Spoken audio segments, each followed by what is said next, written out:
Well, hello and welcome back to Supposedly Fun. My name is Greg, here to do a quick reading update. And here's a little blast from the past. I haven't recorded in this room in a really long time, but I wanted to get back to it because my husband is actually home from work and he's downstairs watching a very loud TV show. So I figured this would give us a little bit of privacy. If you saw my Friday reads last week, you know that the channel's been a little quiet this week because I had hernia repair surgery on Friday, and I am still recovering. You can't see it, but I am actually wearing a girdle underneath this t-shirt, which is a new experience for me. And I want to say thank you really quickly for all of the kind messages on that video. I am doing okay, still recovering, still not feeling 100%. As anticipated in that video, one of the options I had said was that if I wasn't feeling well, I might not do any reading over the next few days, and I did not do much reading at all over the next few days. I have barely read anything. In fact, I pretty much halted progress on the audiobook I was listening to, which was The Far Field by Madhuri Vijay. I'm going to start trying to get back into that. Basically, as I was on painkillers and things like that, I was having a very hard time paying attention, and I didn't think it was fair to the book not to be paying attention. So, hopefully now that I'm getting off of that, I want to start getting back to it. And interestingly, things I had been reading before the surgery, I honestly don't remember. Like Such a Long Journey by Rohinton Mistry. I was roughly 5 chapters into that. I have absolutely no memory anymore of what happened in those 5 chapters. So I feel like if I'm going to continue with that book, I need to restart it.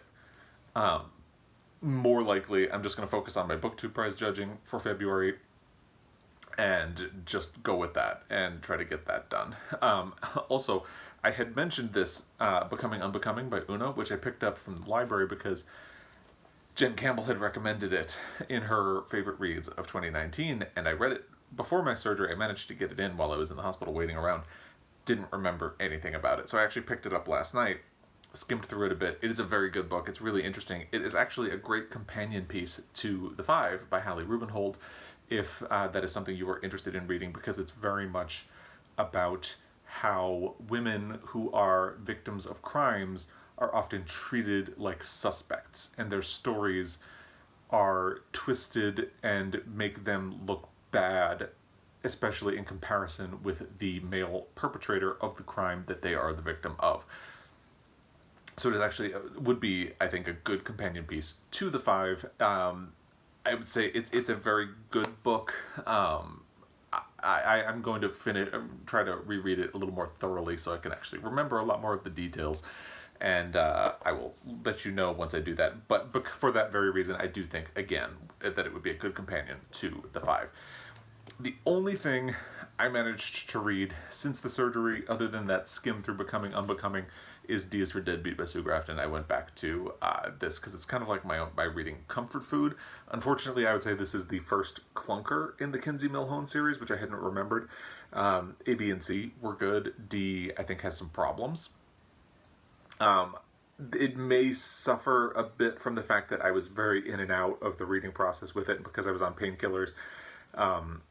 Frequently, something like Kinsey would go to a certain location, or she'd be looking for a specific piece of evidence, and I would be thinking to myself, why is that important? And I have to go back and find out.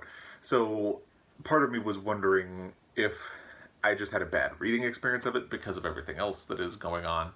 But I looked back at my original review of the book, and it seemed that the feelings I had for it kind of dovetail with what I had thought back then. So, yeah, I would say this is probably the first clunker in the series. It's still good. I would still be interested in continuing the rest, to reread the rest of the series. But it's not on the whole a great reading experience. So, like I said, I think, given that, especially since I would have to go back and start over with Such a Long Journey, I'm probably just going to focus on the rest of my BookTube prize judging. I have a book I need to pick up from the library for that. I think I'm going to focus on finishing the audio of The Far Field and then starting Inland by Téa Obreht. As I mentioned, I see this as a good experience or a good chance to kind of re-examine Téa Obreht and her writing, because I read parts of The Tiger's Wife and I DNF'd it, and I don't actually remember why. My bad memory is kind of a commonality in this video.